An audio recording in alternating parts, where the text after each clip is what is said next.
Hello दोस्तों, welcome to Arjun warrior education channel. Arjun warrior education channel में आपका स्वागत है। आज हम लोग इल्यूमिनेशन का पार्ट 4 वीडियो करने जा रहे हैं, जो 150 क्वेश्चन से स्टार्ट हो रहा है। कह रहा है किसी वोल्टेज बाइंड का नियॉन हैंड टेस्टर कार्य करता है। किसका कार्य करता है? 100 से 250 वोल्ट पर। कितना वोल्टेज पर काम करता है? 100 से 250 वोल्ट पर। 100 वोल्ट से 250 वोल्टेज के लिए नियॉन हैंड टेस्टर कार्य करता है। नियॉन हैंड टेस्टर कार्य करता है। ठीक है, आगे देखिए। नेक्स्ट क्वेश्चन कह रहा है कि नियॉन साइन लैंप ट्यूबों में नियॉन का दाब कितना होता है? तो नियॉन साइन लैंप ट्यूबों में नियॉन का दाब होता है 3 से 20 मतलब मिलीमीटर। नियॉन साइन लैंप में ट्यूबों का नियॉन का दाब 3 मिलीमीटर से 20 मिलीमीटर तक होता है। 3 मिलीमीटर से 20 मिलीमीटर तक होता है। नियॉन नामपट दीप साइन लैंप में धारा निम्नलिखित में से किस घटक पर निर्भर करती है? तो ये नलिका की व्यास पर। नलिका की व्यास पर। नियॉन नामपट दीप में साइन लैंप में दीप में धारा का नालिका का व्यास पर निर्भर करती है। इसमें 1 से 5 मीटर लंबी तथा 10 मीटर से 20 तक वाली व्यास वाली कांच की नली होती है। साथ ही नली में नियॉन तथा निष्क्रिय गैसों का मिश्रण होता है। एक प्रकाश स्रोत द्वारा किसी सतह को प्रदीप्त किया जाता है। सतह के किसी बिंदु पर अभिलंब और ज्योति अभिवाह की दिशा के बीच का कोण 30 डिग्री 60 डिग्री में बदलता है। 30 डिग्री से 60 डिग्री में बदलता है। तो प्रतिदीप्त में परिवर्तन का अनुपात कितना होगा? यह आपका परिवर्तित में परिवर्तन का अनुपात बोला है, वो कितना होगा? तो देखिए, √3 अनुपात 1 होगा। √3 अनुपात 1 होगा। √3 अनुपात 1 होगा, क्योंकि आपको ये √3 अनुपात 1 होगा। एक प्रकाश स्रोत में किसी सतह पर प्रदीप्त किया जाता है, साथ ही किसी बिंदु पर अभिलंब ज्योति अभिभाव की दिशा के बीच का कोण 30 डिग्री से 60 डिग्री में बदलता है। तो प्रदीप्त में परिवर्तन का अनुपात √3 अनुपात 1 होगा। cos 30 का वैल्यू कितना होता है? cos 30 का वैल्यू होता है आपका √3/2। cos 60 का वैल्यू क्या होता है? 1/2। दोनों का रेशियो लोगे तो टू से मल्टीप्लाई कर दोगे तो कट जाएगा, √3 अनुपात 1 आएगा। ठीक है। निम्न में से ठंडा कैथोड लैंप कौन सा है? ठंडा कैथोड लैंप है नियॉन लैंप। नियॉन लैंप एक ठंडा कैथोड लैंप है इसमें नियॉन आर्गन पारा आदि गैस भरी होती है। पर प्रकाश का रंग भरी गैसों पर निर्भर करता है।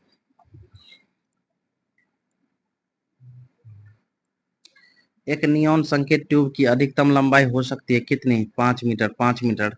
नियॉन संकेत ट्यूब की अधिकतम लंबाई 5 मीटर हो सकती है। कितनी हो सकती है? 5 मीटर। सजावट और विज्ञापन के लिए किस प्रकार के लैंप का प्रयोग किया जाता है? तो ये क्या आता है? नियॉन लैंप का। नियॉन लैंप ठंडा कैथोड लैंप है। इसमें नियॉन आर्गन गैस पारा आदि भरा रहता है। सजावट और विज्ञापन के लिए नियॉन लैंप का प्रयोग किया जाता है। एक नियॉन साइन ट्यूब के परिचालन के लिए आवश्यक वोल्टता किस पर निर्भर करता है? तो ट्यूब की लंबाई पर। ट्यूब की लंबाई पर। एक नियॉन साइन ट्यूब के लिए परिचालन के लिए आवश्यक वोल्टता ट्यूब की लंबाई पर निर्भर करता है। किसके संचालन के लिए डीसी आपूर्ति अनिवार्य है? तो ये होता है आर्क दीप के संचालन के लिए। आर्क दीप संचालन के लिए डीसी आपूर्ति अनिवार्य है। इसका उपयोग सिनेमाघर प्रोजेक्ट आदि में किया जाता है। हैलोजन लैंप का प्रयोग की जाने वाले गैस कौन सी है? हैलोजन लैंप में प्रयोग की जाने वाली गैस कौन सी है? तो हैलोजन गैस। हैलोजन लैंप में प्रयोग तो हैलोजन गैस होती है, इनर्ट गैस। खेलों के मैदानों को प्रदीप्त के लिए किसका उपयोग किया जाता है? तो ये किया जाता है आपको हैलोजन लैंप का। खेलों के मैदानों के प्रदीप्त के लिए हैलोजन लैंप का उपयोग किया जाता है। हैलोजन लैंप को फ्लड लैंप लाइट लैंप भी कहते हैं। इस लैंप में अक्रिय गैसों के साथ हैलोजन समूह के गैस भी भरी जाती है। यह उच्च ताप पर सहन कर सकता है। किसी हैलोजन फ्लड लैंप का वाइजर किससे बनी होती है?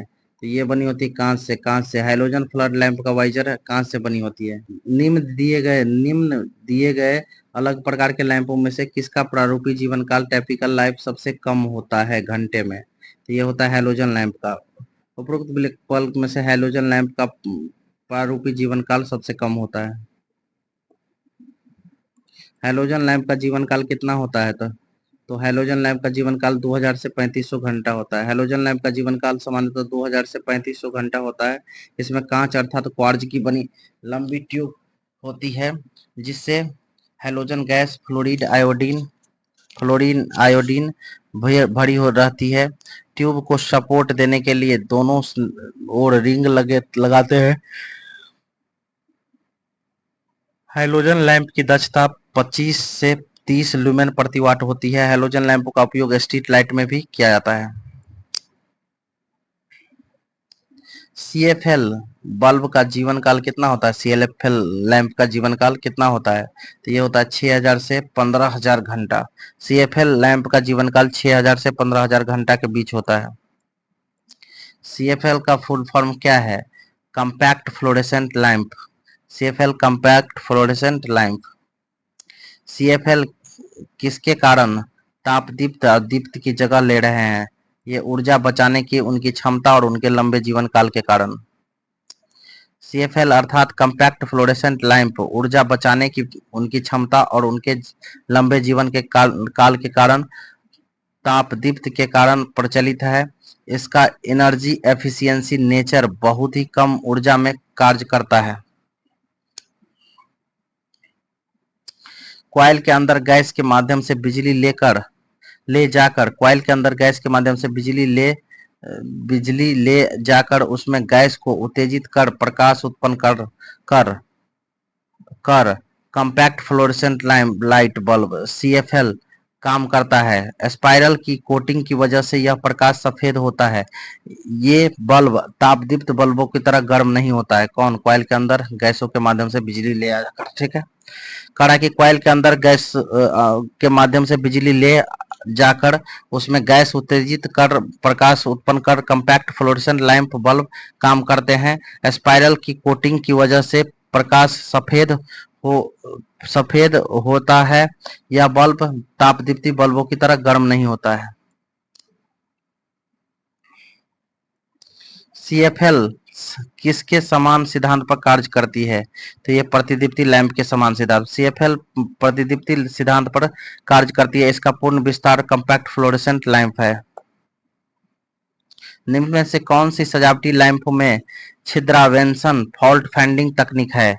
तो ये होता है टेस्टिंग लैंप के साथ सॉकेट की में सप्लाई की जांच करना।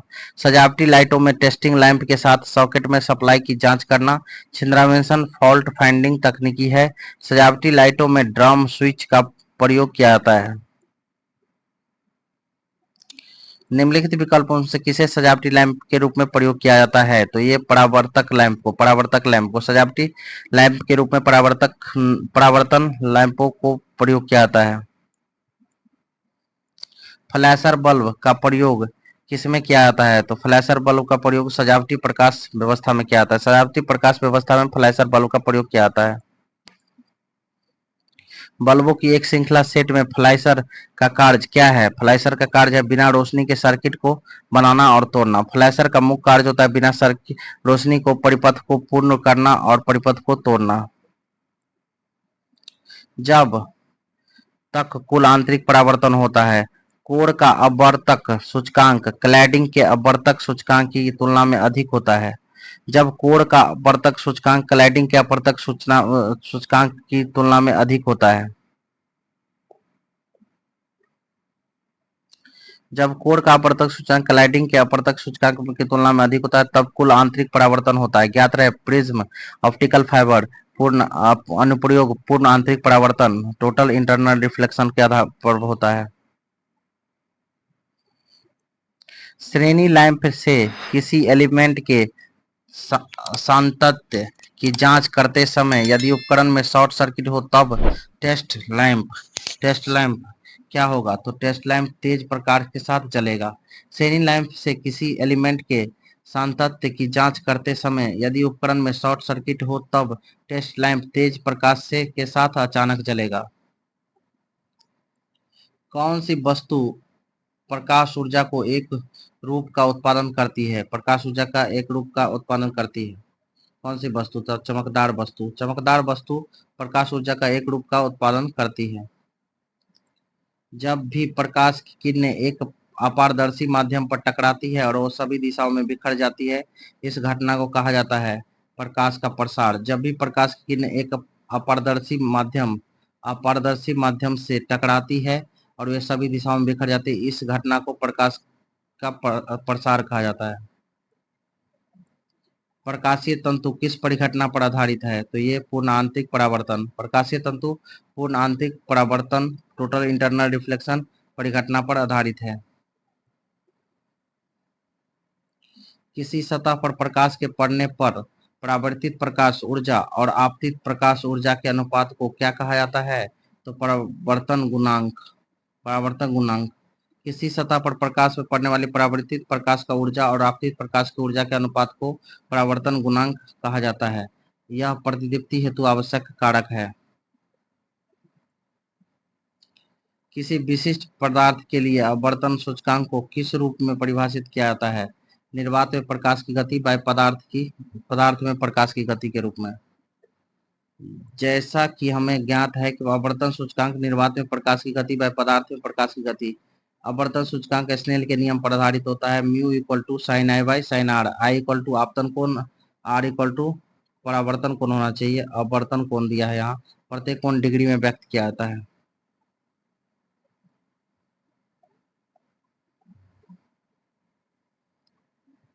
एलईडी का उपयोग होता है। एलईडी का उपयोग किस में होता है? पावर सूचक में, 7 सेगमेंट डिस्प्ले में, एम्बेडेड सिस्टम में, उपरोक्त सभी में। एलईडी अर्थात लाइट इमिटिंग डायोड का पावर सूचक 7 सेगमेंट डिस्प्ले और एम्बेडेड सिस्टम में प्रयोग किया जाता है। यह मिली वाट में शक्ति खपत करती है, जो बहुत न्यून होता है, इसलिए सर्वाधिक प्रयोग में लाया जाता है। कौन? एलईडी। एलईडी का विस्तार क्या होता है? तो एलईडी का विस्तार होता है लिक्विड क्रिस्टल डिस्प्ले। एलईडी का विस्तार लिक्विड क्रिस्टल डिस्प्ले। मार्ग प्रकाश स्ट्रीट लाइट के लिए कौन सा लैंप प्रयुक्त होता है? तो ये होता है आपका मार्ग प्रकाश स्ट्रीट लाइटिंग के लिए कौन सा लाइन उपयुक्त होता है? तो ये होता है एलईडी, प्रकाश उत्सर्जक डायोड। प्रकाश मार्ग के लिए प्रकाश उत्सर्जक डायोड नामक लैंप का उपयोग किया जाता है। निम्नलिखित में से कौन सा लैंप उच्चतम प्रभावकारिता देता है? तो ये देता है एलईडी।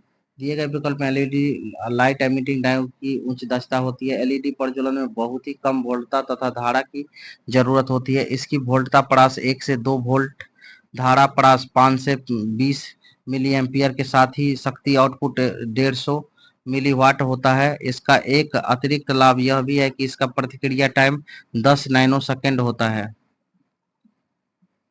एलईडी का निम्नलिखित में से कौन सा एक लाभ नहीं है? तो एलईडी सिरों पर में जंग लग जाता है, ये इसका लाभ नहीं है।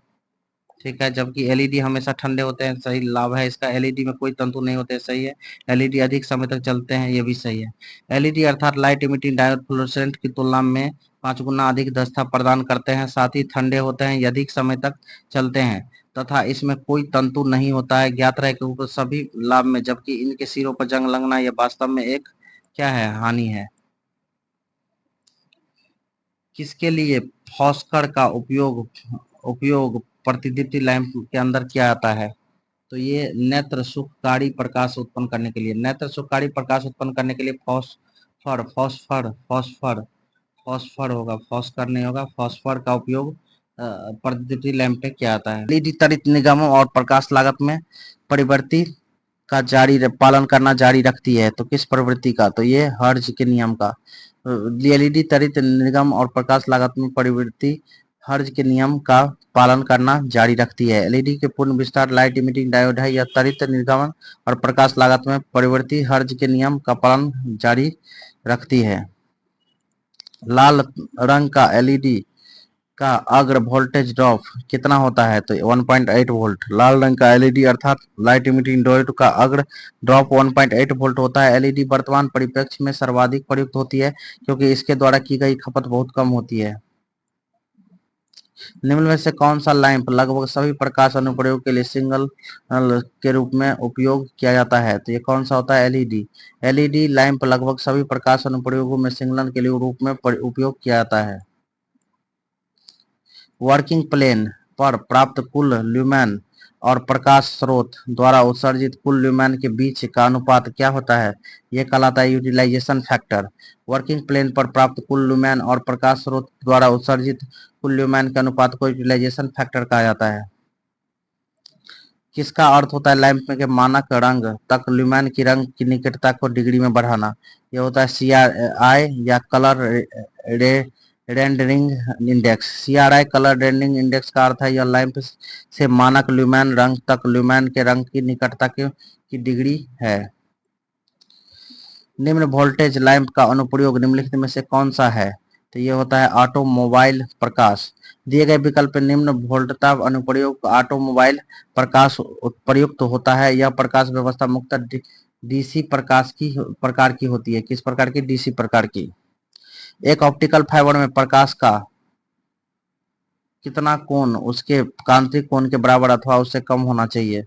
तो प्रसार। एक ऑप्टिकल फाइबर में प्रकाश का प्रसार कोण उसके आंतरिक कोण के बराबर अथवा उससे कम होनी चाहिए। एक ऑप्टिकल फाइबर में प्रकाश का प्रसार कोण उसके आंतरिक क्रांतिक का सॉरी एक ऑप्टिकल फाइबर में प्रकाश का प्रसार कोण उसके क्रिटिकल एंगल क्रांतिक कोण के बराबर होना चाहिए, उससे कम होना चाहिए। ऑप्टिकल फाइबर में प्रकाश का प्रसार कोण उसके क्रांतिक कोण के बराबर या उससे कम होना चाहिए। ऑप्टिकल फाइबर पूर्ण आंतरिक परावर्तन के सिद्धांत पर कार्य करता है, टोटल इंटरनल रिफ्लेक्शन के सिद्धांत पर। एक ऑप्टिकल फाइबर में क्लैडिंग मटेरियल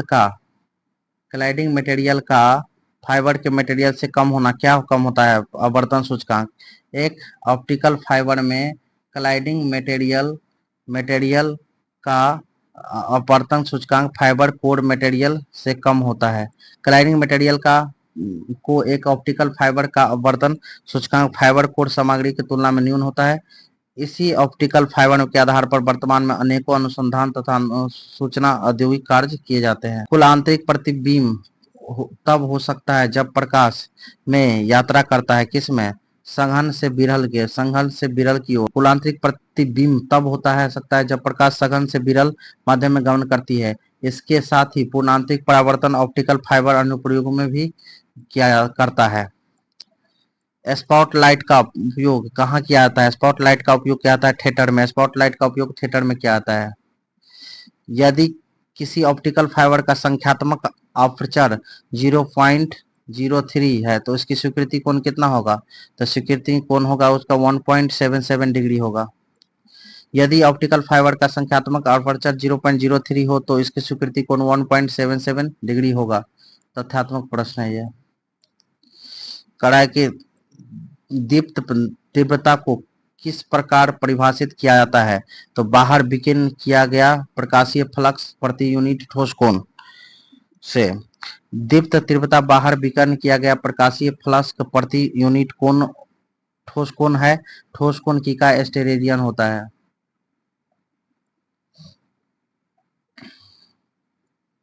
प्रतिदीप्तशील लैंपों की पश्चगामी शक्ति गुणांक बढ़ाने का व्यवहारिक उपाय क्या है? तो लैंप परिपथ के प्रेरक संयोजित करना। प्रतिदीप्तशील लैंप का पश्चगामी शक्ति गुणांक बढ़ाने का व्यवहारिक उपाय परिपथ के संधारित्र को श्रेणियों में संयोजित करना चाहिए और संलग्न कैपेसिटर हेतु संधारित्र हेतु पावर फैक्टर सदैव लीडिंग प्रकृति का होता है जो धारा के मान को वोल्टेज से अग्र कर देता है। अतः औद्योगिक इकाइयों में कैपेसिटर बैक का उपयोग करना इसी का उदाहरण स्वरूप है। प्रकाशीय वोल्टीय सेल में होता है अर्धचालक पदार्थ। प्रकाशीय वोल्टीय सेल में अर्धचालक पदार्थ होता है। यह प्रकाशीय गतिविधि द्वारा परिचालित होती है। इसके लिए सर्वश्रेष्ठ पदार्थ गैलियम आर्सेनाइड सिलियम इत्यादि होते हैं। साथ ही ज्ञात रहे कि अर्धचालक बाह्यतम कोश में उपस्थित इलेक्ट्रॉन की संख्या 4 होती है। चित्र में सभी स्विचों को बंद किए जाने पर क्या होगा? न L1 ही और न L2 प्रकाशित होगा। न तो ये जलेगा न तो ये जलेगा। सब स्विच बंद कर देंगे तो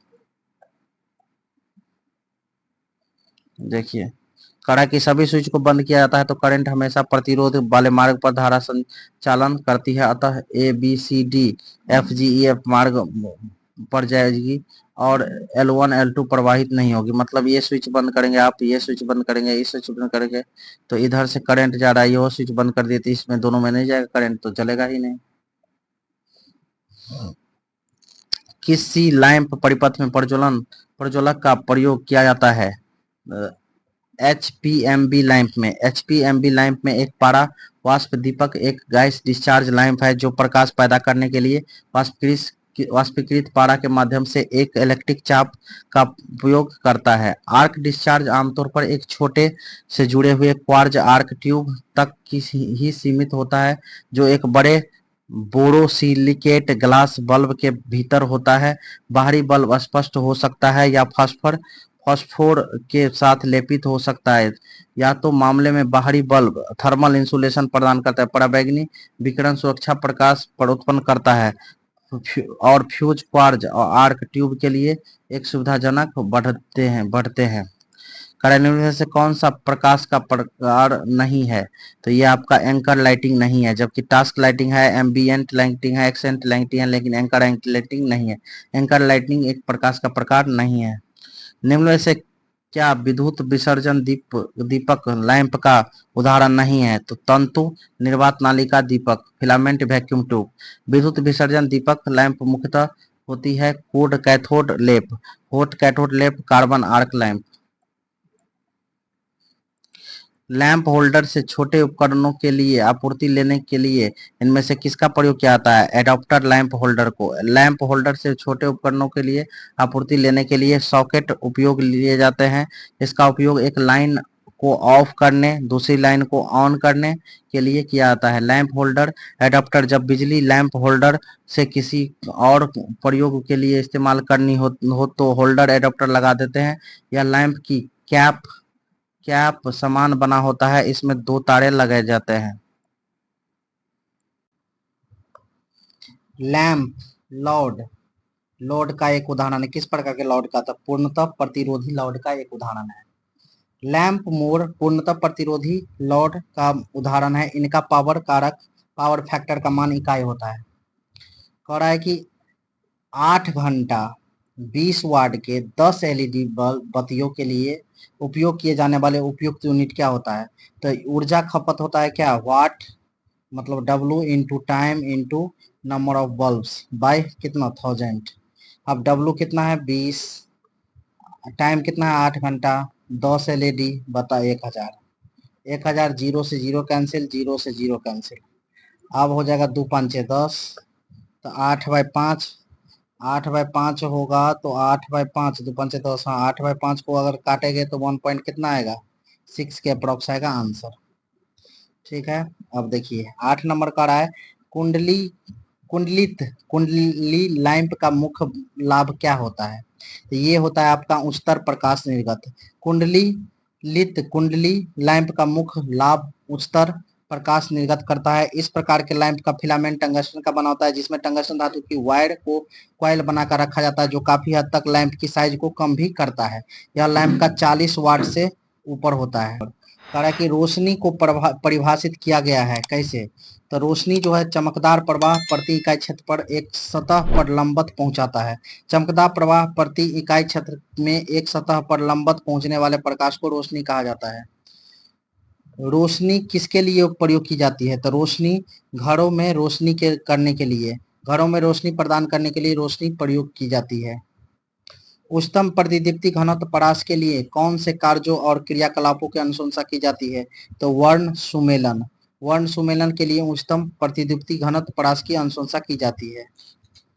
कह रहा है कि आपातकालीन रोशनी कब तक चालू होती है? तो आपातकालीन रोशनी 90 मिनट तक चालू होती है। आपातकालीन रोशनी 90 मिनट तक चालू होती है। लास्ट क्वेश्चन, 15 मीटर आकार के हॉल, मतलब 15 इंटू 15 आकार के हॉल 40 लाख प्रतिदीप्ति किया जाता है। लैंप की जस्ता 60 ल्यूमेन प्रति वाट है। तो उपयोगिता गुणांक जो फैक्टर है वो क्या होता है? कैंडल शक्ति 25% है, तो आवश्यक कुल वाट क्षमता कितना होगा? तो ये आपका दिया हुआ है क्या? लेंथ दिया हुआ है 15 मीटर, चौड़ाई दिया है कितना 15 मीटर। और इसका ल्यूमेन दिया है कितना 40 लाख। तो कुल वाट क्षमता निकालना है आपका। तो कुल वाट क्षमता का फार्मूला जो होता है, इसका आंसर तो आएगा ऐसे ही 1 किलोवाट।